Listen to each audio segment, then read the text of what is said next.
The overhead light in Interrogation Room 7 buzzed like an angry wasp. I'd been staring at that light for about 20 minutes now, mostly because the Thorvian across the table kept doing this thing where his ears would flatten against his skull every time I answered a question. It was hilarious. "State your name for the record," he said, his elongated snout twitching as he spoke. His rust-colored fur bristled slightly along his shoulders. "Grace. Just Grace. Species designation? Human, obviously." His 4 eyes, 2 upper, 2 lower, blinked in sequence. The Vedathi in the corner made a soft rustling sound as it adjusted its position, those vine-like tendrils on its head curling slightly. The flowering buds on its shoulders were tightly closed. Its 3 bioluminescent eye spots pulsed a dim green as it prepared whatever passed for a recording device among plant people. "Occupation?" the Thorvian continued. "Freelance trader." "That is not what your documentation indicates." "Yeah, well, my documentation was filed by people who don't understand nuance." His tail swished behind him. "It says here you are registered as a conflict resolution specialist." "Tomato, tomato." The Vedathi released a slightly acrid smell. I was getting under their bark, so to speak. The Thorvian shuffled through a datapad with his clawed fingers. "Let us begin with the events of station cycle 447, hour 16. You were aboard the merchant vessel Celestial Prophet when it was boarded by Krethian raiders. Is this correct?" "Yep. The ship's manifest indicates there were 47 crew members and passengers aboard." "Sounds about right. And 12 Krethian raiders entered the vessel." 12 initially, yeah." His ears twitched. "Initially?" I leaned back in my chair, which scraped against the gun-metal grey floor. The interrogation room was aggressively boring, scratched metal table, walls the color of deep disappointment, and that single harsh light overhead that made everything look like a migraine waiting to happen. "Well, 3 of them didn't make it past the airlock. The report states you were in the cargo hold when the boarding occurred. I was reorganizing my luggage." "At hour 16? I'm a chronic overpacker. It's a problem." The Thorvian's snout wrinkled. "The cargo hold is 4 decks away from the primary airlock." "Great exercise, all those stairs. How did you neutralize 3 armed raiders at the airlock when you were in the cargo hold?" "Oh, I didn't say I neutralized them at the airlock. I said they didn't make it past the airlock." His fur bristled more noticeably now. The Vedathi's tendrils had gone completely straight, which I was pretty sure was their version of a poker face failing. "Explain." "So here's the thing about airlocks, and I feel like this is something more people should know. They're really just fancy doors, right? And fancy doors have fancy controls. And fancy controls often have emergency override protocols. You sealed them in the airlock." "I mean, technically the airlock sealed them. I just suggested it. You ejected 3 sentient beings into space. The void of space ejected them. I just opened the door. There's a difference." A security officer stuck his head through the door, some kind of crustacean-looking fellow with a carapace that gleamed dull orange under the harsh lighting. "Commander wants an update." "Tell the commander we are proceeding," the Thorvian said, his voice tight. The officer left, and I caught a glimpse of the brushed steel corridor beyond, all amber safety lighting and bureaucratic tedium. The Thorvian took a breath that sounded like he was trying to remember why murder was illegal. "And the remaining 9 raiders?" "Oh, those guys were fun." "Fun? Yeah, they split up. Classic tactical error. You'd think space pirates would watch more Earth movies, but apparently our cultural exports haven't penetrated the Krethian homeworld yet." "What did you do?" "Well, 3 of them went to the bridge, which was bold but stupid.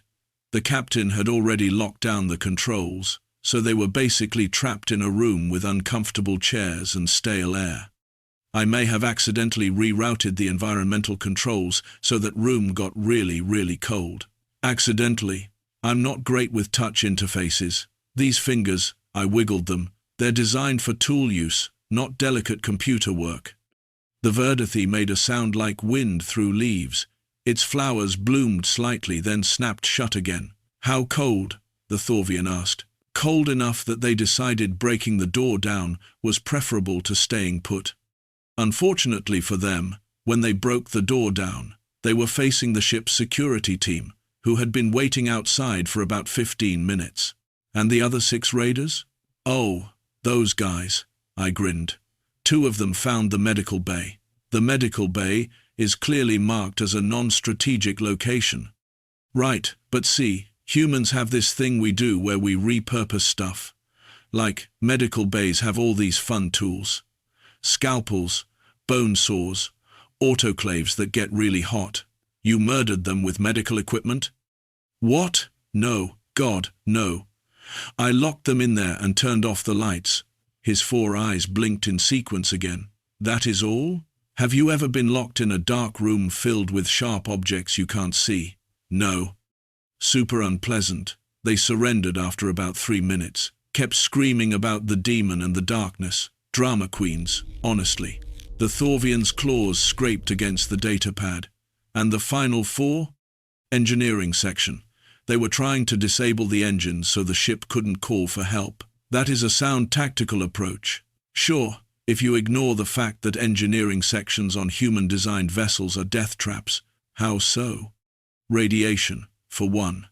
Magnetic fields that'll mess with your neural implants. Exposed conduits carrying enough current to arc weld your skeleton. Plus, engines are loud. Like, really loud. Hard to coordinate an attack when you can't hear your own thoughts. You used the ship's systems against them. I mean, they were already there. Seemed wasteful not to. Which system did you employ? The coolant purge. The Verdathi's eye spots flared brighter. Its tendrils curled so tight they looked like they might snap off. You flooded the engineering bay with coolant? The Thorvian asked, his voice climbing an octave. Just a little. Coolant is toxic to most oxygen-breathing species. Is it? Huh. Well, they got out eventually. Took them about an hour to override the doors, but they made it. Looked a bit green around the gills or whatever Crethians have, but they were fine. The report says they were hospitalized for chemical exposure. They were fine-ish. The Thorvian stood up, his long, bushy tail lashing behind him. He paced to the corner of the room, his retractable claws scraping faintly against the floor. 12 raiders. 12. You neutralized 12 armed combatants using nothing but the ship's systems and what you claim was improvisation. Well, when you say it like that, it sounds impressive. It is impressive. It is terrifying. Tomato, tomato. He whirled back around, his snout inches from my face. Where did you receive combat training? Mostly figured it out as I went. Humans are good at pattern recognition. That is not reassuring.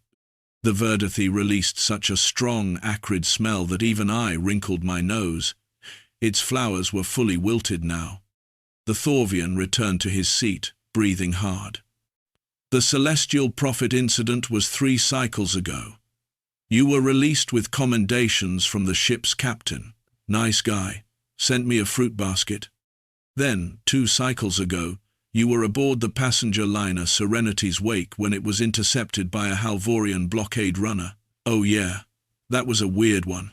Halvoreian vessels are military grade, armed, shielded. Sure. It had a crew of 35 trained soldiers. 36 if you count the captain. But I feel like captains deserve their own category. His ears flattened completely. How did you... I held up a hand. Before we get into that, can I ask a question? What? Do you guys not have a concept of predator instinct? Like at all? The Thorvian and the Verdathi exchanged a look or whatever passed for a look between a furry quadruple-eyed mammal and a walking plant. We understand predation, the Thorvian said carefully. No, I mean like real predator stuff. The thrill of the hunt, the stalking, the waiting, the moment when your prey realizes they're prey, and you're absolutely not. That is disturbing. See, that's what I thought you'd say. But here's the thing, humans. We're not the biggest, we're not the fastest, we're not even the smartest sometimes. But we're persistent and creative, and really, really good at turning any situation into a weapon. That is not reassuring. It's not meant to be. I leaned forward, elbows on the scarred metal table. You want to know how I handled a Halvoreian blockade runner? The Thorvian's datapad trembled slightly in his grip. Yes. It started with the ship's waste reclamation system and ended with a fire extinguisher. Want me to walk you through it? His tail had gone completely still. The Vedathi's tendrils were curled so tight they looked like a fist. Before that, the Thorvian said, his voice strained, I need to ask about the second ship. I smiled. You want me to explain the second ship? The Thorvian sat back down heavily, his chair groaning under the weight. His rust-colored fur had gone from bristled to what I could only describe as maximally fluffed. The Vedathi in the corner had stopped trying to maintain composure entirely. Its flowers were completely closed, and the acrid smell had intensified to the point where it smelled like someone was burning fertilizer. Yes, the Thorvian said, each word deliberate. Explain the second ship. Which second ship? Because technically there were 3 ships involved in the Serenity's wake incident, but I'm assuming you mean the Halvoreian blockade runner. His voice cracked slightly. The military vessel, with 36 trained soldiers. That you somehow? He gestured vaguely with his clawed hands, unable to finish the sentence.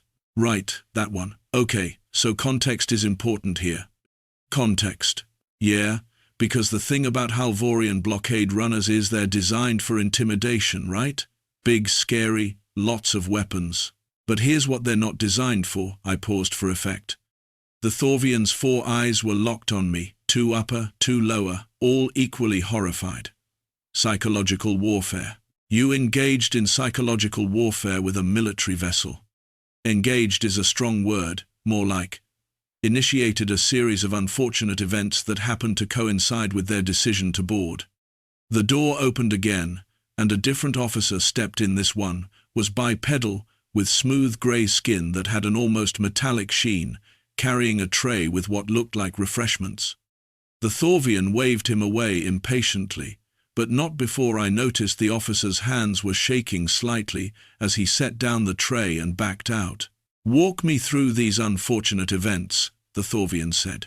Okay, so the Halvoreians pulled alongside, standard intimidation protocols. Lots of posturing over the comms, threats about scanning our cargo, the usual piracy dressed as law enforcement routine. The captain of the Serenity's wake was ready to comply because, 36 soldiers versus a civilian liner. A reasonable response. Totally reasonable. But then I started thinking, and I know, dangerous habit about the last time I saw a Halvoreian vessel up close. They have this quirk in their design where the docking collar connects directly to their primary environmental system. The Vedathi's tendrils uncurled slightly, which I was learning meant something between curiosity and impending dread. You compromised their environmental system, the Thorvian said flatly. Compromised is such a harsh word. I prefer creatively adjusted. Explain. So the waste reclamation system I mentioned. On human ships, it's basically a series of tanks and processors that turn biological waste into usable water and fertilizer. Very efficient. Very closed loop. But the thing is, if you reverse certain valves and override certain safety protocols, which, let me be clear, you should never do under normal circumstances. What did you do, Grace? I may have rerouted several weeks' worth of processed waste into the docking collar connection point.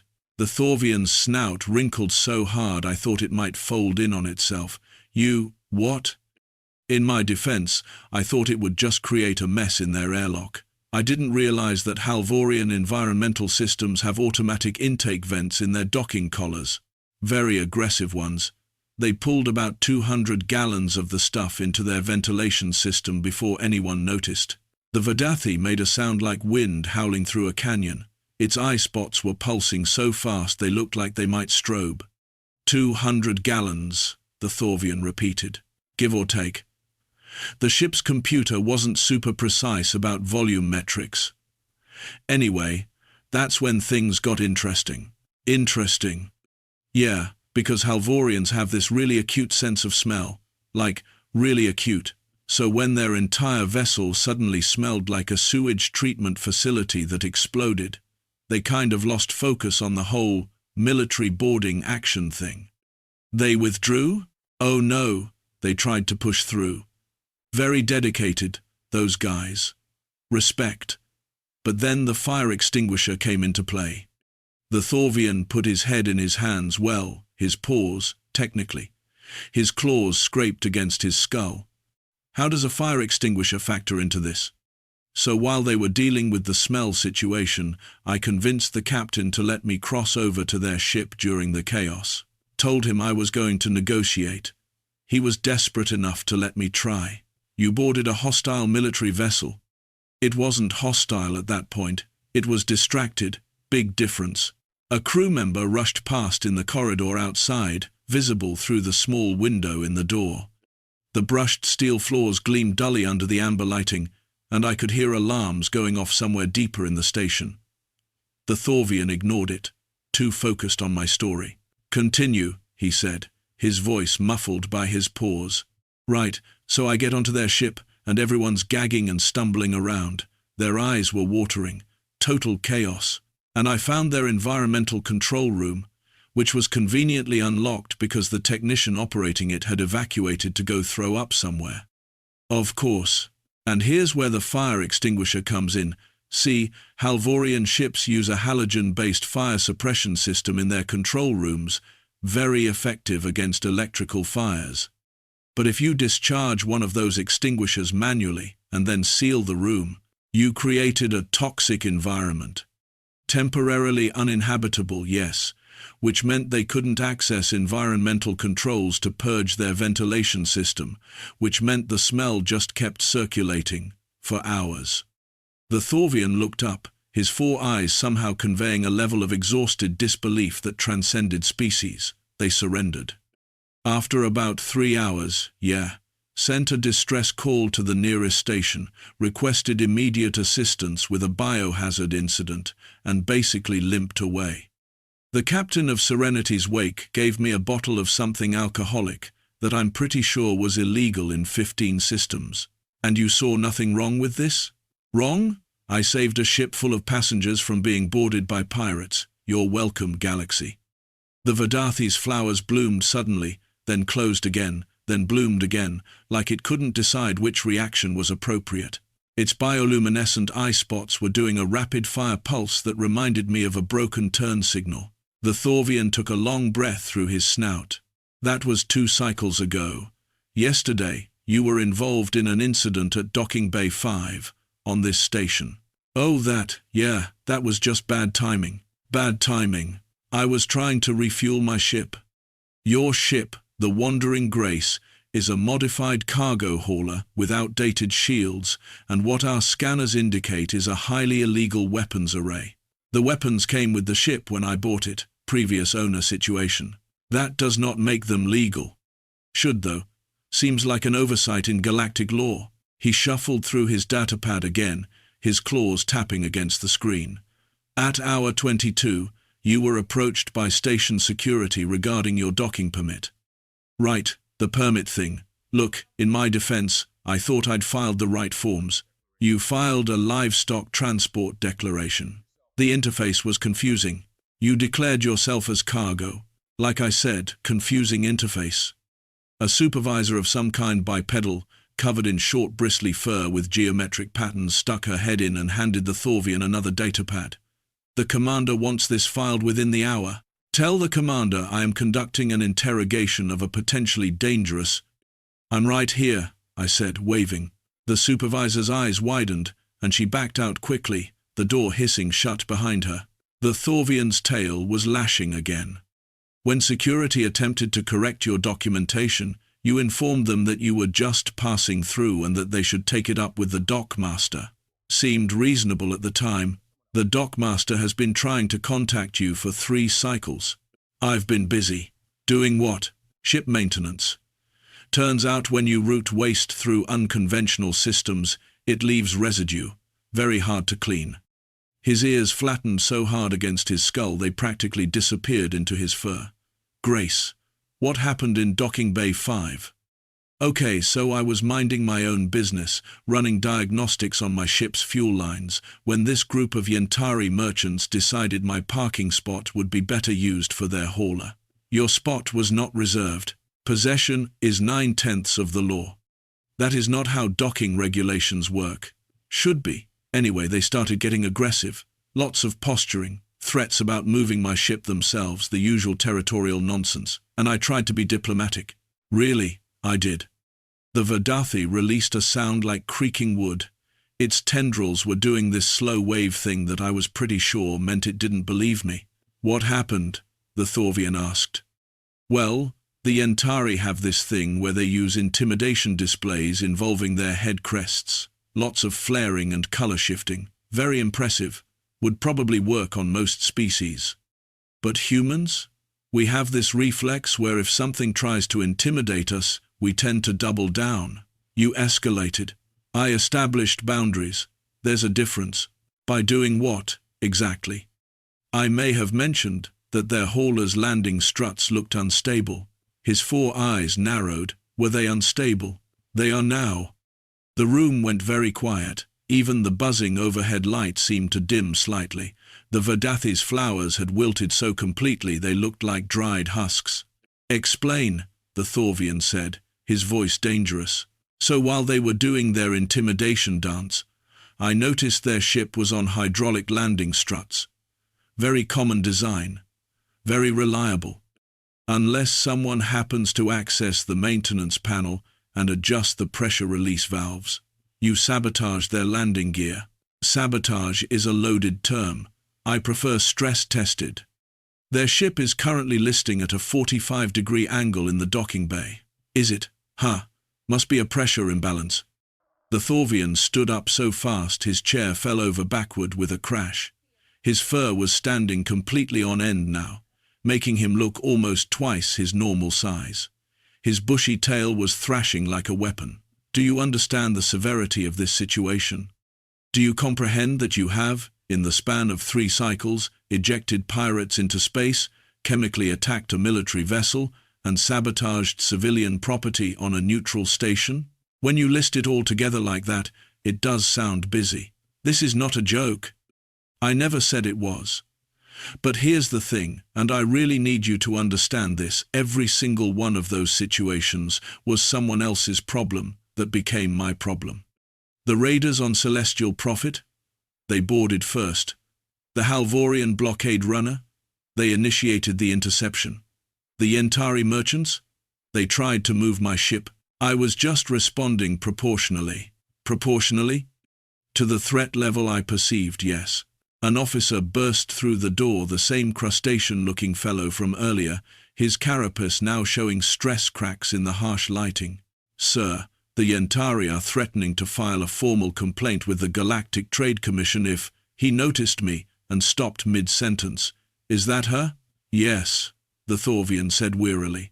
The commander wants to see you immediately. Tell the commander I will be there when I am finished here. The officer hesitated, his multiple limbs twitching nervously. He said immediately, sir, and he said to bring her. I stood up, stretching. My chair scraped against the floor with a sound like nails on metal. Finally, I was getting bored. The Thorvian's snout twitched. You are not in a position to be bored. Aren't I? You've been asking me questions for over an hour, and we both know you're not going to charge me with anything. And why is that? Because every single incident I described, completely legal under subsection 47B of the Galactic Maritime Code, which states that ship captains and their designated representatives have the right to defend their vessels and themselves using any means necessary when faced with imminent threat. The Vedathi's eye spots went completely dark for a moment, then flared bright green. The Thorvian's tail stopped moving. You've read the Maritime Code, cover to cover, fascinating stuff. Really dry, but thorough.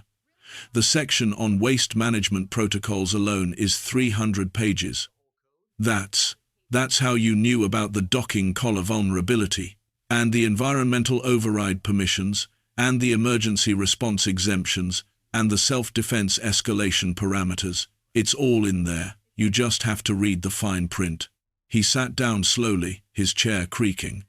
The officer by the door was still frozen, apparently unable to process what he was hearing. You're saying, the Thorvian began, his voice carefully controlled, that everything you did was technically legal. Not just technically, completely. I even filed the proper incident reports after each event. Check your database. The Verdathi made a sound like branches snapping. Its flowers bloomed fully, releasing a sweet scent that cut through the lingering acrid smell. The Thorvian tapped his datapad, his claws moving faster than before. His eyes, all four of them, widened progressively as he scrolled through whatever he was reading. You actually filed reports. Of course, I'm not a barbarian. These are incredibly detailed. I believe in documentation. He looked up at me, and for the first time since I'd entered this grey little room, I saw something other than suspicion or horror in his expression. It was respect. Grudging, terrified respect, but respect nonetheless. The Yentari situation, he said slowly. The landing struts, also covered under maritime code. Subsection 89F, proportional response to attempted property seizure.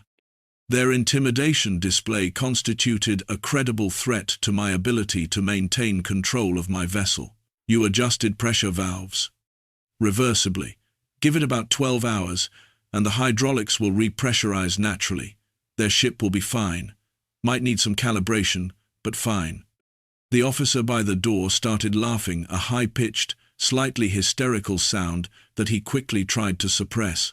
The Thorvian shot him a look that could have melted hull plating. So let me understand this completely, the Thorvian said, his voice tight. You are telling me that humans are not only naturally inclined toward creative violence, but you also memorize legal codes to ensure your creative violence remains technically lawful. I mean, not all humans, but enough of us, yeah. And you do this casually, as a hobby. More of a survival strategy, really. Plus, there's this satisfaction in watching someone realize they can't actually stop you because you've already covered every angle.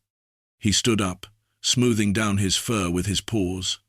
The Verdathi was swaying slightly, its tendrils loose and relaxed, for the first time since I'd entered the room. Its flowers were fully bloomed now, releasing that sweet scent in waves. I am going to recommend to the commander that you be released immediately, the Thorvian said.